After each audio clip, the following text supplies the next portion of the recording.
Now here's the paradox. How can this holy, righteous God turn a blind eye to this sin?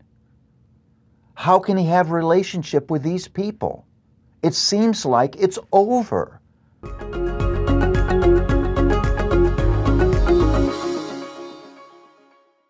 I find myself wanting to say every time we launch into one of these studies, I love this book, because I do. The study of these Old Testament books has been so much fun for me, so deeply encouraging and joy-producing. Don't just spend your entire life in your New Testament. There are gospel riches to be found in your Old Testament. And Jeremiah, it has an important place in as a thread in this gospel cord. There's huge tension in Jeremiah. It's the tension that's inescapable in the gospel story. I would call Jeremiah the paradox.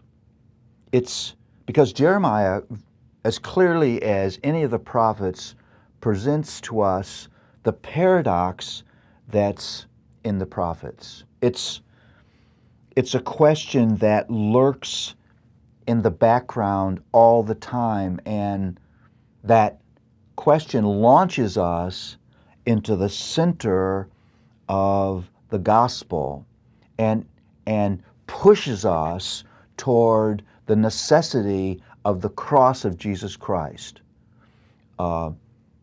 In ways that often we don't notice, Jeremiah presses the cross toward us. Because Jeremiah presents these people who have sinned grievously and repeatedly against God. It puts that rebellion in our face. These are people who have rebelled against a God of boundless love and faithful grace and tender mercy. This is the God who rescued them, who provided for them, who gave them himself and his promises, who literally dwelt in the middle of them, and they've turned their backs on this God. And yet, he's everything that they need. Now here's the paradox. How can this holy, righteous God turn a blind eye to this sin? How can he have a relationship with these people? It seems like it's over. A holy God cannot live with unholy people without turning his back on his righteousness. And if he turns his back on his righteousness, he's not a God worthy of our trust. That's the tension. What's going to happen now? They've ignored all of his warnings. They've ignored all of his offers of grace. How can a holy God live with unholy people? Well, the answer is this: unless a payment is made so that forgiveness can be given. Jeremiah cries for a payment so that sin can be atoned for, so that sinful people can be accepted by this holy God. There's the tension of the biblical story.